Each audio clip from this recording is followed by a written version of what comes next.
철도노조가 오늘 아침 파업을 전격 철회했습니다. 이 파업 시작 5일 만인데요. 강상 기자와 함께 자세한 내용 알아보겠습니다. 강 기자, 네. 일단 노사교섭이 극적으로 타결됐죠? 그렇습니다. 이 주말부터 이어진 코레일 노사 본교섭이 오늘 새벽 6시쯤 합의점을 찾았습니다.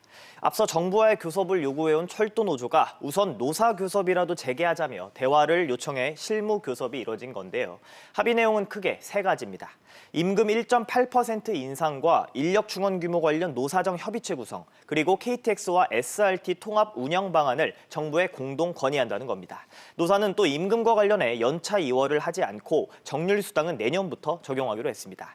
자회사 처우 개선을 위한 원하청 노사협의체 연내 개최도 합의됐습니다. 결국 가장 큰 쟁점이었던 이 인력 확충 문제를 국토부와 추가 논의키로 하면서 돌파구를 찾은 것으로 분석됩니다. 네, 그렇군요. 그러면 열차 운행이 완전히 정상화되는 건 언제쯤일까요? 하루에서 이틀 가량 걸릴 전망인데요. 오늘 낮 동안에도 지난주 파업했을 때의 수준으로 이 열차 파업 운행률이 이어질 것으로 보이고 내일까지도 운행에 지장을 줄 수도 있습니다. 교섭 타결에 따라 철도 노조는 오늘 오전 9시부터 업무 복귀가 시작됐는데요. 코레일 측은 복귀 직원 교육과 운행 일정 조정 등을 거쳐서 이르면 내일부터 단계적으로 정상화될 예정이라고 말했습니다. 따라서 오늘 KTX나 일반 열차를 예매한 이용객들은 열차 운행 여부를 계속 확인하셔야 합니다.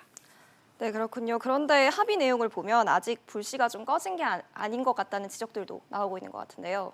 그렇습니다. 그렇게 말이 나오는 이유가 이 핵심 쟁점이었던 인력 충원 문제를 놓고서 국토부와 협의하기로 했기 때문에 향후 이 논의가 진척되지 않을 경우 노조가 다시 파업 카드를 꺼내들 가능성이 있다는 겁니다. 불씨가 완전히 꺼진 게 아니라는 분석이 나오는 이유인데요. 앞서 이번 파업은 대규모 인력 충원 그리고 SR과 통합 등 노사 간 협상으로만 해결되기 어려워서 시간이 더 소요될 수도 있다라는 장기화될 수도 있다는 우려가 컸었는데요.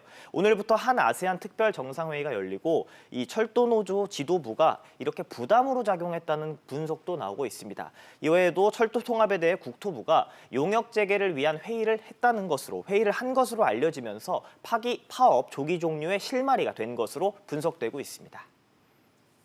네, 그렇군요. 강 기자, 잘 들었습니다.